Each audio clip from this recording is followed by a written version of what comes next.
And we are live. Good evening, sir. 78 Psalmist. Good evening, brother. It's good to have you here. Good evening, good day, Collins. The pleasure is mine. Welcome, sir. Welcome, sir. We are live now on YouTube. Welcome to Poetry is My Tea Show. Today, you are the one we have on board. So, before we go, I would like you to basically introduce yourself to my audience. Maybe you should tell them three things or four things about you because YouTube, is global. Anybody can just come across this video and they're like, who is this guy? Mm. So I'd like to say one or two things about you. Well, Well, um, first and foremost, I am a poet. That's one. I'm a performer. That's two. I'm a filmmaker. That's three. And let's say I will also call myself a creative, like a content creator. That's like four. So that is who I am. My name is the 78th Psalmist, which is my stage name. My real name actually is David Odiase. very good, very good, very good, very good. So welcome to Poetry is My Tea Show. Today now you want to tell us how you found poetry and writing entirely. So before we go on now, let me start with asking you, did you find poetry or poetry found you? Yeah. Well, I think it's more or less the same question. The only illusion is just the use of language. Because when you say, did I find poetry or did poetry find me? You know, the end product is we found each other.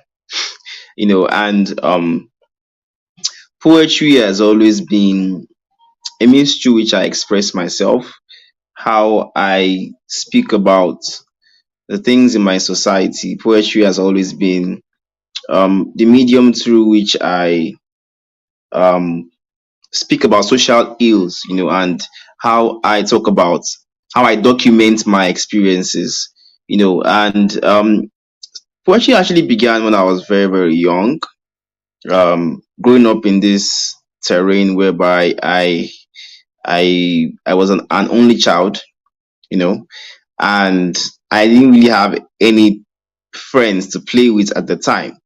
So my dad then would before going to work, he would buy me books. He would give me assignments that before I come back from work, make sure that you are done with these things. And over time I realized that the only way I could express myself was through writing. I read so much books when I was little because I didn't have any other thing to do, you know.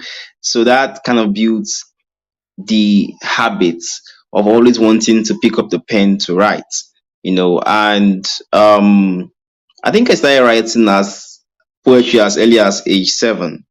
But at the time I did not know that what I was doing was poetry because, being kids, you don't really know a lot. You just feel like, okay, like this is how I feel and this is what I want to write. And as time went on,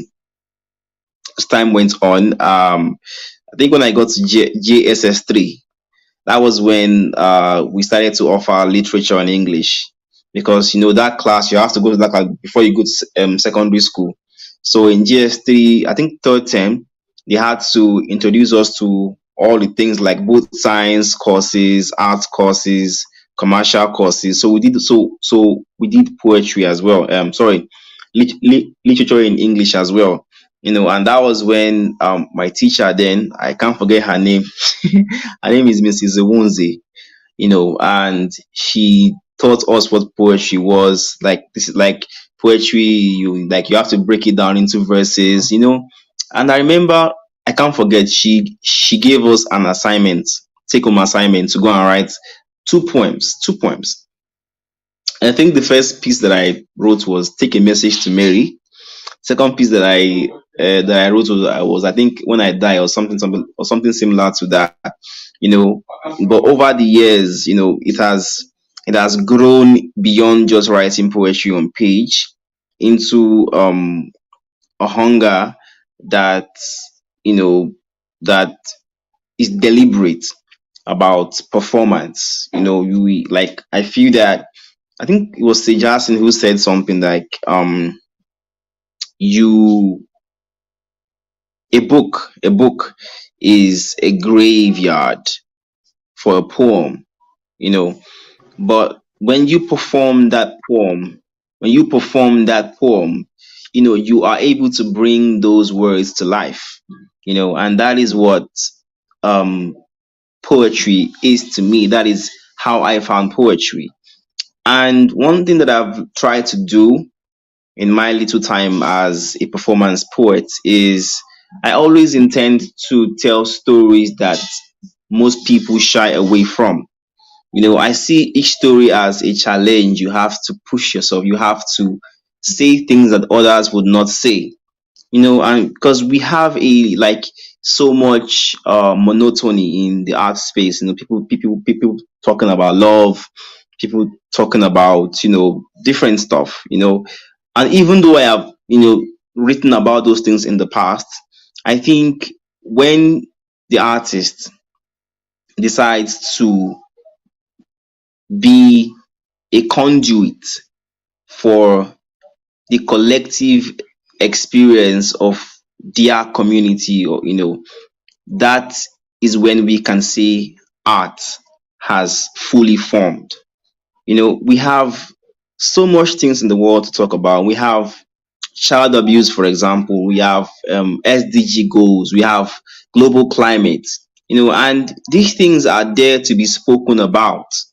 I think that it is our job as poets to talk about these things and see how we can drive change from our end of the world. You see, when we look at every useful movement of mankind, you talk about the political movement, you talk about religion, you talk about social change. These have been championed by people who knew the power of words. Talk about Martin Luther King, the Black Panther movement.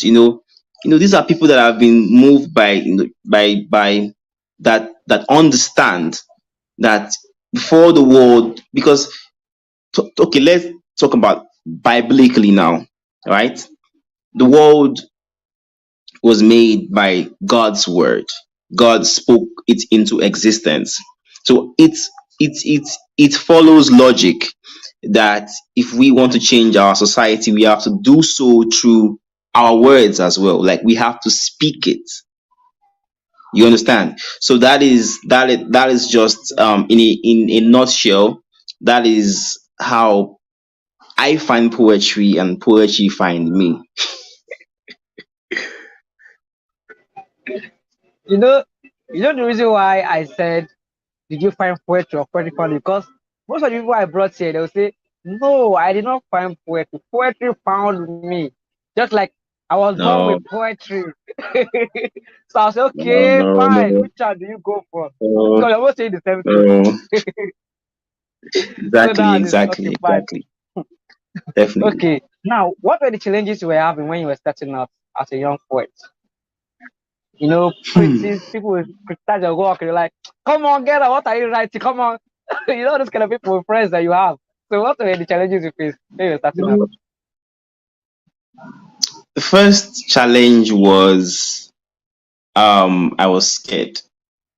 I was scared because I had a speech defect at the time. I used to stutter a lot. You know, and because of that, I could not go for debates. I could not do so many, even up to my SS3 days. I was a chronic stutterer. So when I would face an audience, I would just begin to stammer, you know, and I had low self esteem because of that. Another challenge was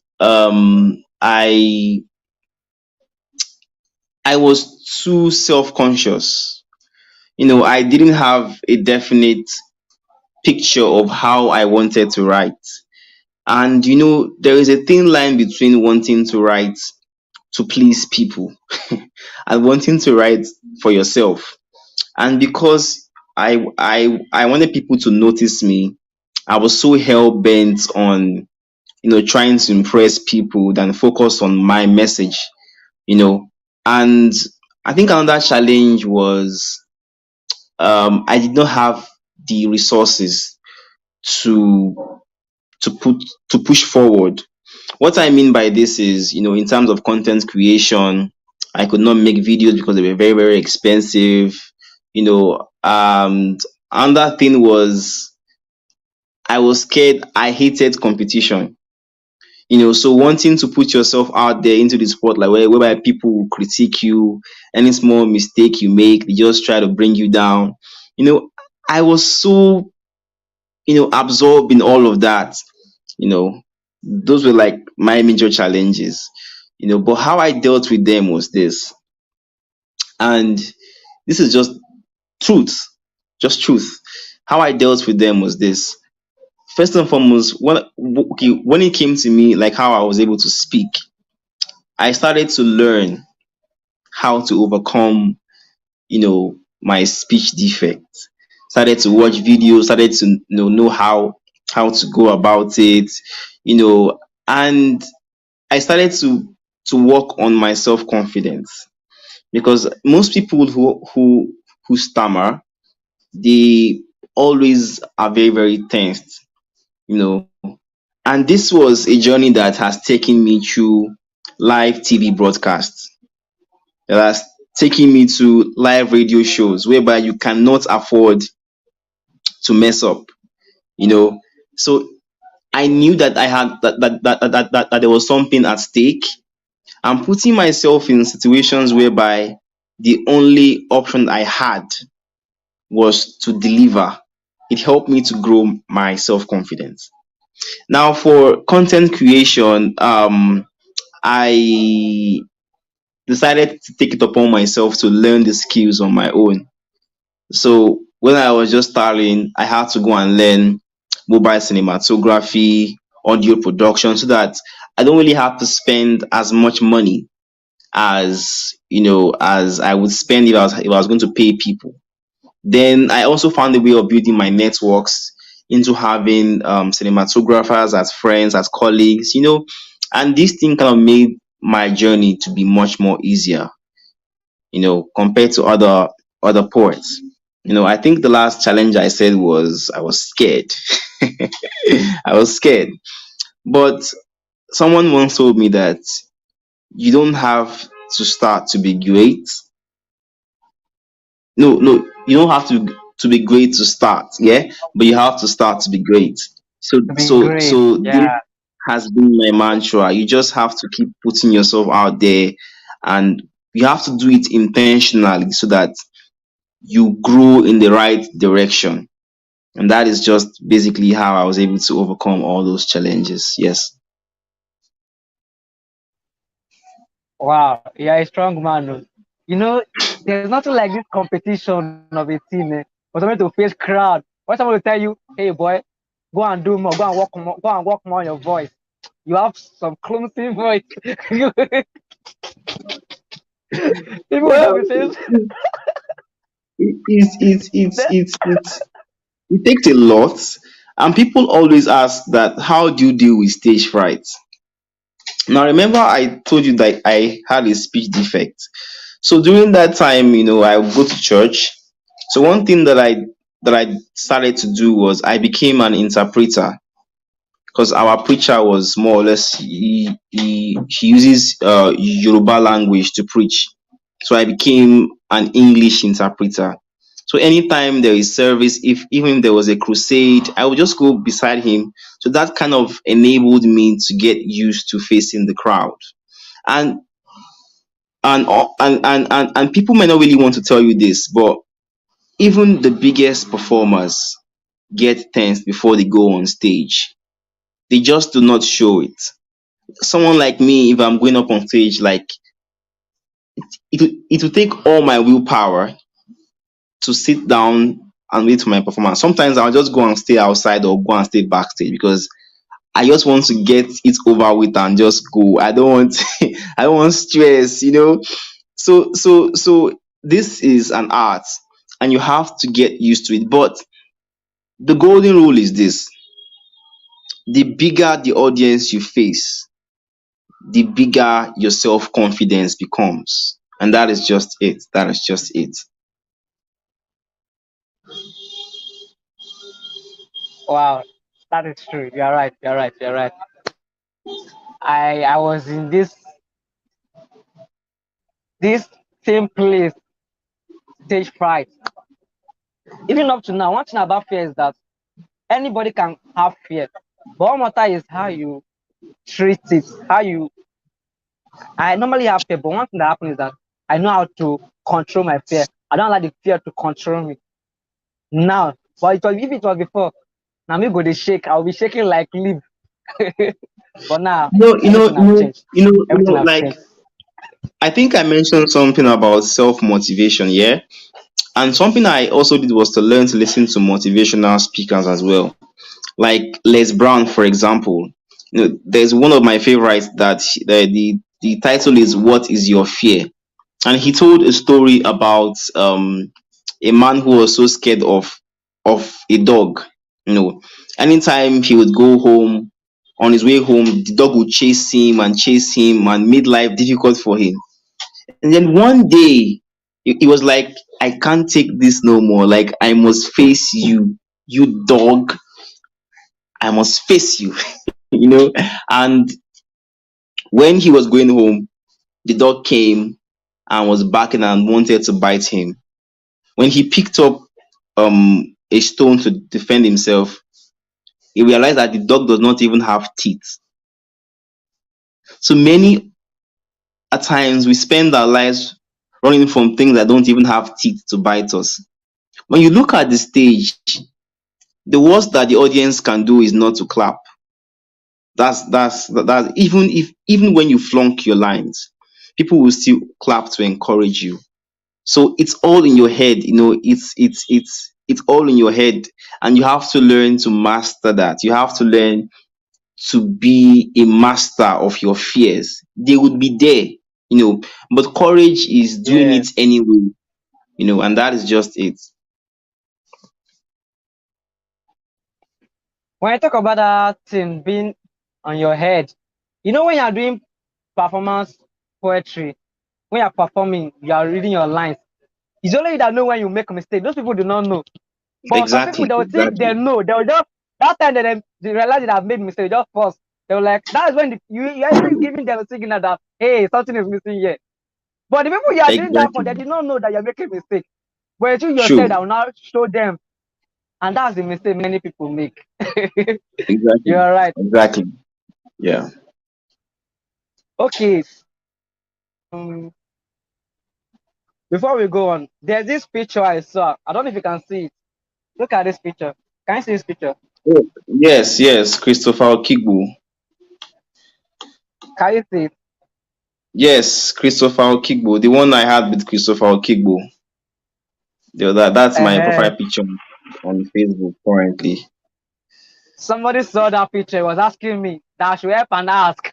Is is 78 Slam is smoking? I said Oh, that was the perception they had. I was like, he does not smoke, he was only performing, he was acting. So I said, let me ask again. Maybe I'm wrong for the answer I gave the person. well, I think, and this is just my own opinion, I think that the problem with our society is that we don't ask the right questions. Not you, anyway. Now, when you see a picture like that, what should come to your mind is, who is that man? What are they doing before even the smoker? Even if 78 Psalmist is a smoker, I don't think it is a, what's the word now? It is a topical issue because we have artists who smoke, but I don't smoke anyways. I don't smoke. It was a prop. But aside that, we have artists who smoke. We have people who drink. And I don't think that that should play any role in how we judge their personality and their person. So when that picture came up, people were like, "Do you smoke? Why are you asking me? Go and watch go and listen to the content, judge my art. whatever I do, it's actually my business, and that is how I think it should be. So yeah, yeah, that's my answer. Very good. Very, very good. Very good. Now, this is it. How has poetry helped you so far?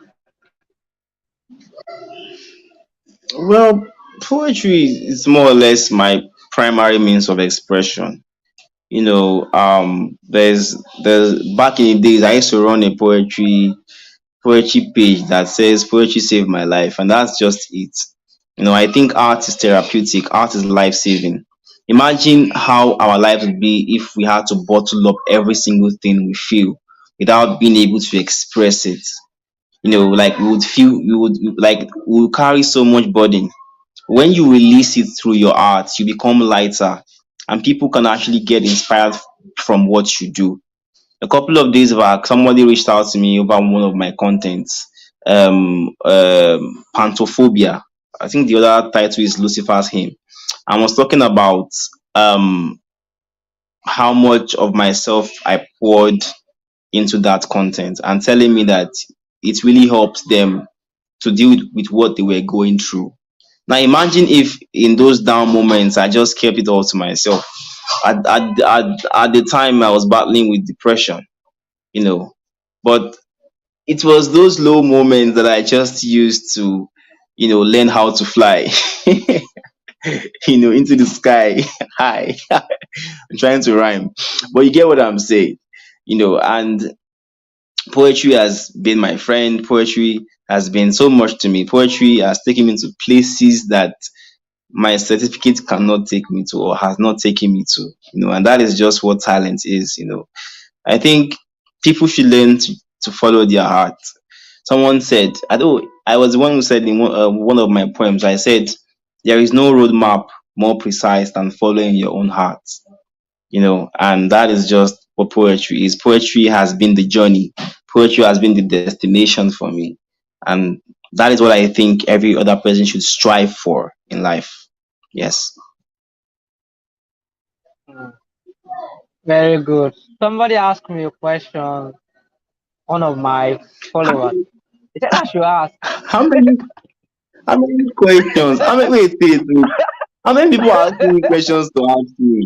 This is really, really serious. Ah, So okay, somebody, or is it you that I'm has, telling you, or they cannot come are you direct the to. somebody? No, I'm not. I'm not the somebody. How many somebodies are asking you question? So This man. I'm representing many people. I'm like the mouth Hey, of the people. you're like the maybe you just go and do house of representatives now, so that you guys will just be together. I've been now. Pun Yeah. intended. Somebody, somebody said, how? 17 Psalmist, you won the Lakasharia Poetry Slam. 1 million naira. Wow. That is huge. But this question is this. Were you expecting to win that competition? Were you expecting because of Was your I work, everything expecting you've to done? win? Yeah. Well, I wasn't expecting it, but that does not mean that you don't prepare to win. So that because, well, I think expecting it would make me feel overconfident. It will make me proud. It will make me not willing to go the extra mile. You know, expecting it would mean that I am undermining every other contestant, and that is not something that I do. In fact, I'm going to tell you this: those other contestants you see on that show, they are the bomb. They are really, really good at what they do. And this is something that people might not really get to know. But prior to the main event, we had to stay together, like in an apartment. All six of us. So we got to know each other up front and personal. And they are one of the most amazing people that have ever been involved with when it comes to poets. And I'm glad that our generation of poets have people of such quality. So I did not expect to win, but I had a goal to win. So that is basically how I'm going to put it. And I think that beyond the prize money, beyond the prize money, every single person on that stage were all winners as well. You know, because looking at post Lacasera era, I've had the most amazing news from them. We had someone who won over half a million naira from GoNigeria Challenge. We had someone else win like under poetry award. We have someone else, different people anyway. We had someone else qualifying to go for the World Poetry Slam in Brussels. We had people that do that are doing amazing stuff. So that's just it. That's just it. Amazing. Wow. Thank you so much. Yeah. Hope you can still hear me. Yeah, yeah, yeah. Can you still I hear me? can. Okay. Yes, I will yes, I now ask you can. all the question because people are just throwing questions up and down like stone. They No, want to you can cut actually mango. ask me because I'm curious to know like what goes on in people's minds. Wait, what? I can't speak pidgin, so let me just speak. Waiting they occur exactly for people minds. Waiting they happen. And these people don't even Mm-hmm. get mine. Come ask me personally. Ha, wahala dey, As in the wahala fun. dey. So now when you're writing your poems, we have literary devices. Do you just write Yeah. free verse or you have to think of onomatopoeia, you have to think of metaphor, simile and all that before you write your poem, or you just go flow and write your poems? Or how do you do when you write your poem? What is the secret? I think I think that as a writer, if you write so conscious of your figures of speech, you would be led astray because poetry does not come from here. It comes from here. You see? So when you are writing, you are just writing. There will be time enough for you to go back to what you are written and proofread, but it has to come from your heart. It has to mirror your truth. You know, if you pay so much attention to where will I put rhymes, where will I put metaphor, where will I put this, at the end of the day, your poem starts to look disjointed because there's a kind of randomness to how you put all those things. Allow your heart and your skill guide you. All the people that I know who write don't really think about those things. Maybe after they have written their poem, they can go back and say, okay, I can make this part better by making this a metaphor. But as creative, we should not do that. We should not write, that makes our writing look like machine language. You are trying to be mechanical, you are trying to be too manual about what you're doing. And that is not how You want to fit poetry is everything done. everywhere. Yeah, yeah, yeah, exactly, exactly. So every single poem demands something different. Every single message. In fact, your message like could determine what figure of speech best suits, the expression. But that said, you should just write from your heart. Don't write from. Don't be too. Poetry is not like maths, whereby if you have the formula, you just solve it. No, no, no, no. That's not poetry. So that's it. That's it. Okay. Now we take you back. I asked you a question that were you expected to win this like Australia Poetry Slam? You said no, but you were prepared for it. Now, somebody is saying, do that mean that sometimes we should not be always, as Christian now, they will say, always believe in yourself, be optimistic, be optimistic, be optimistic, be positive, be positive, don't ever be negative. And I'm thinking of this. Is it not good for some time one should be pessimistic? Because sometimes when you are too optimistic, like you said, you have too much pride, you'll be too proud and all that. What do you think about that? Okay, I think that there is nothing like absolute faith. There's also nothing like absolute doubt. Maybe unless you're actually Jesus, anyway. But even when you believe, there's always a part of you that tells you what if this thing does not happen? You know, and this is just the truth. We are not we are not prophets. We don't, like, we cannot tell, um as in, we can't tell if, if I do this thing is going to work out. But like, there's so much to life than it's been so easy to predict. And even when we doubt ourselves, we we should always still find the discipline to just do it. you know we should always find the discipline to just do it. Don't second guess. Just go with the flow and just do what you have to do. You see, because at the end of the day, what you would regret most is the fact that you did not try. In fact, the person who tries and loses is more of a victor than the person who does not try at all. And somebody once told me it is when you are at your lowest point that you try, because then you have nothing to lose. You see, so there's nothing like, oh, like this thing don't too sure for me. Even sometimes now when you even get overconfidence, now you don't even actually make it. Sometimes You go no, fuck yeah, up. like if You you fuck follow up. football very well, it is the favorites to win the tournament that always ends up getting eliminated at the first round. And that is just how life is. The underdogs just come out and push through and actually win it. So there is nothing like absolute faith, and there's also nothing like absolute doubt. The fact that you doubt yourself means that you believe that you're actually doubting yourself. So you can see the whole how entwined everything is. Like, if you believe in yourself, that means you doubt that you doubt yourself. I don't want to sound too confusing, but that is just what makes up confidence. That's what makes up faith. So that's it.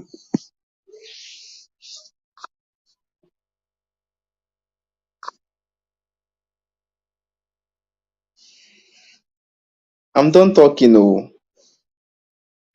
or is it your network?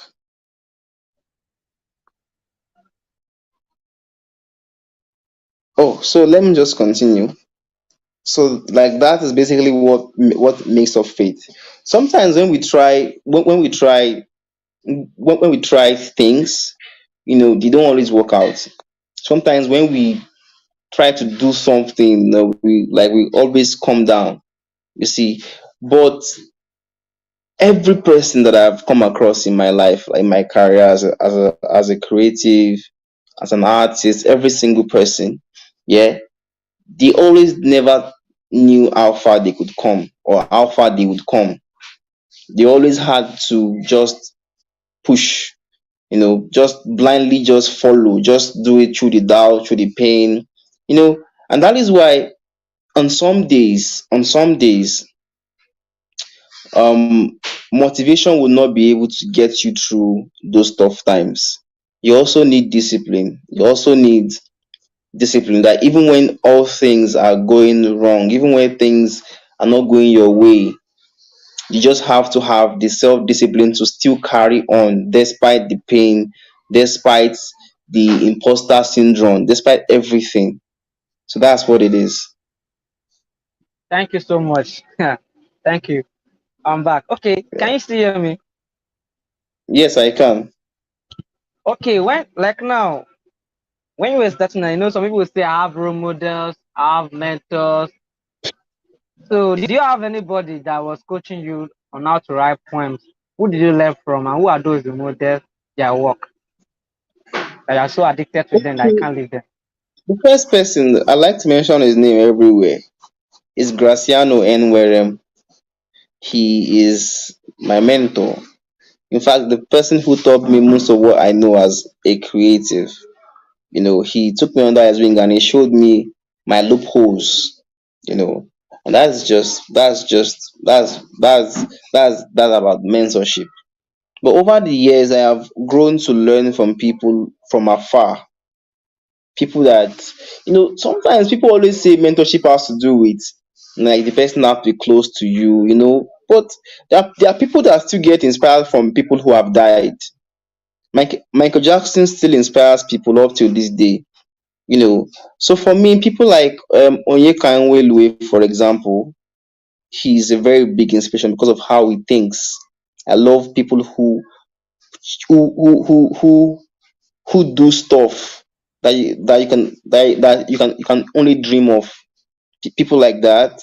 Then there's Ife Paul Lazino, there's Wana Odobang, there's Titi Lokme Shonuga, there's DK Chukwumerije, there is Toby. I learn from so many people, like a lot.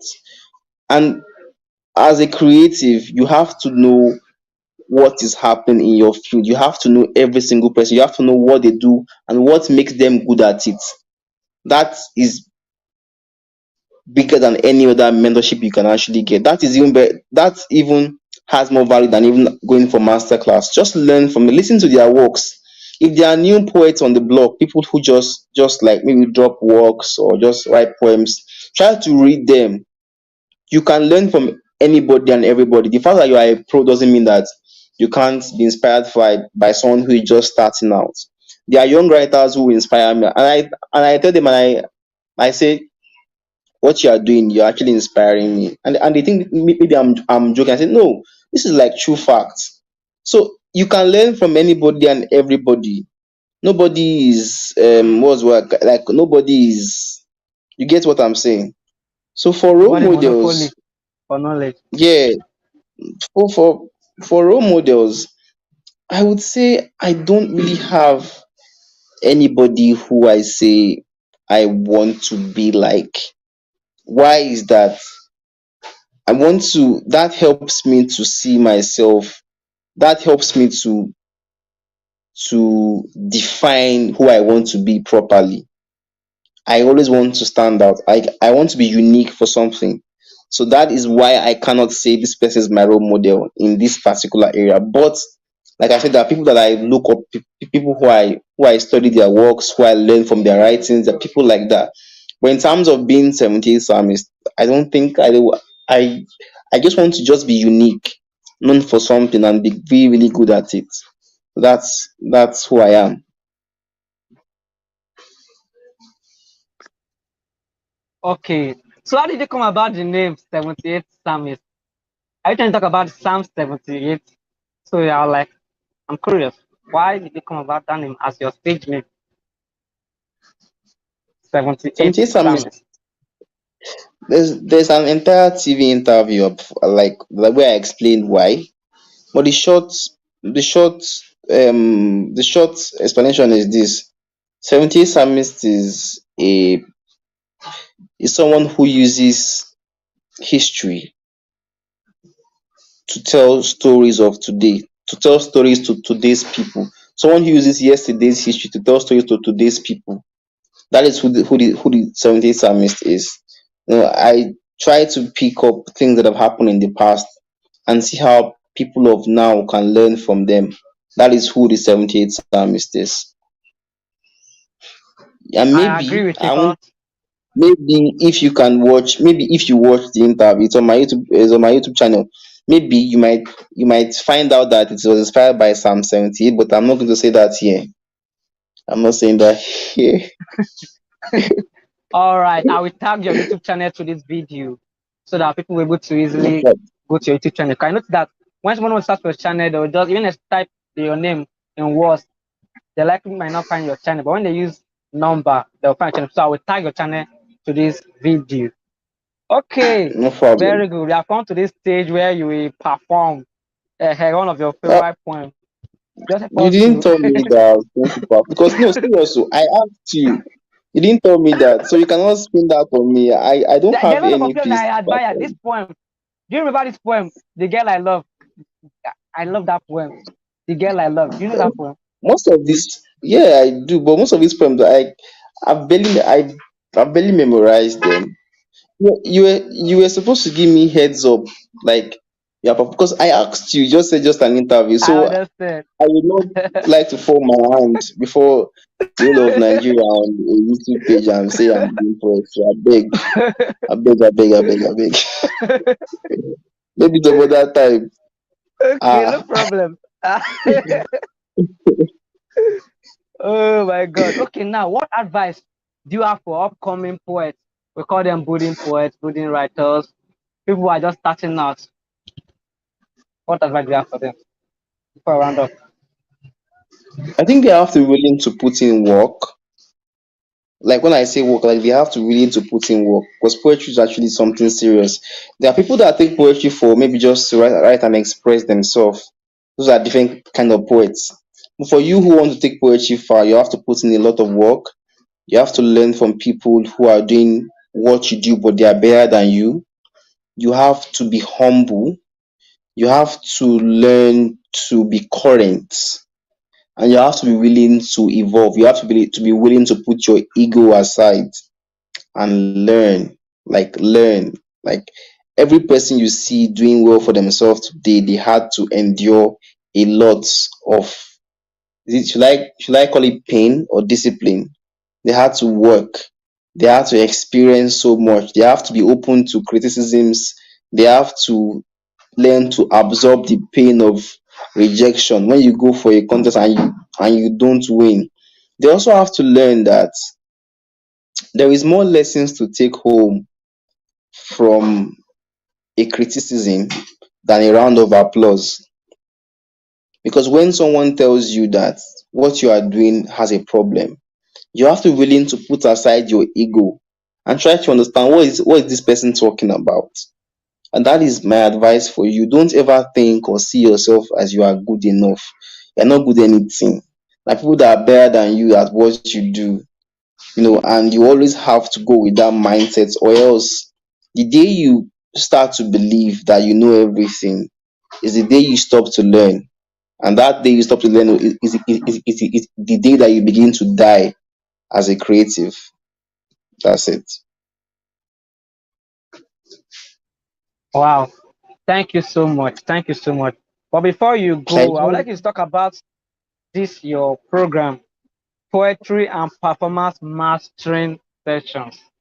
So why should people register for this class? I want you to talk about it here. oh, you actually. Yeah. So basically, we had the 1.0 recently. That was a virtual session, but we are looking at in October. We want to have the 2.0. That will be a physical class.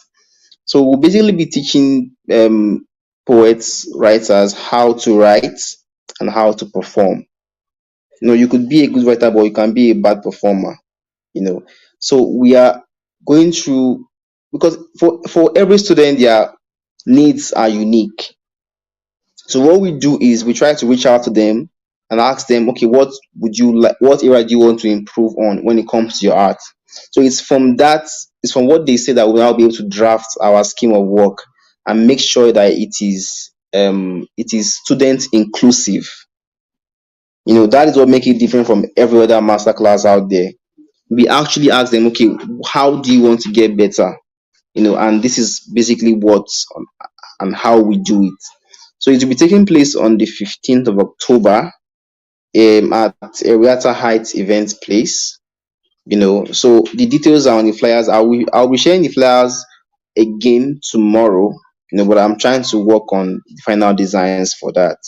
So it's and I'm taking it with a cool facilitator. Her name is the Gift Chikere.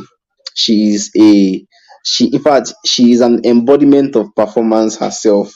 Aside just being a Yeah. poet, she also majors in theater production. That even qualifies her the more for it. So that's about that. Okay. Who is this training for? For the people that need to The take this training training. the training is for poets and people who want to be better at performance as well. And generally, as a writer, as when you write, like as far as you pick up a pen and you write stories, you write stuff, you write prose. It is all encompassing. If you want to venture into theater arts, for example, like stage play and acting, it is also good for you as well. So these are our target audience, and there is no age limit. There's you don't have to be 17 to attend the class. No, no, we're not doing that here. You know, no matter your age or your walk of life, you can still come and be and this one is in collaboration with Poets in Nigeria. Yeah, so it is powered by Poets in Nigeria. They asked us to come and have it during their anniversary week. So that is how the class came into fruition. Okay, thank you so much, my brother, the 78th Psalmist. Thank you so much. Wow, Nice this is an to amazing be session here, with you. my man. Thank you so Same here. much, sir. So we have we have come to the end of this show. 78th Psalmist, thank you so much. Thank you, No sir. problem, bro. No problem. Thank you. All All right. right. I can go now.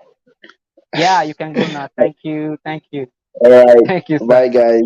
See you some other Bye. time. All right. Bye.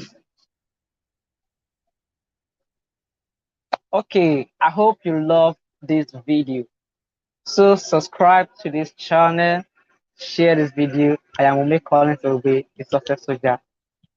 Do well to subscribe, comment. If you have any question, you can still ask. I may help you to answer. So I will bring in more people here. Don't think poetry is my tissue is gone. No, it's not. It's still here for lifetime. Yeah, it's still here. I think so. Poetry is my tissue is still here. You see me that is still here. You see me that podcast is still here. We have big stuff we are preparing. You will see it soon.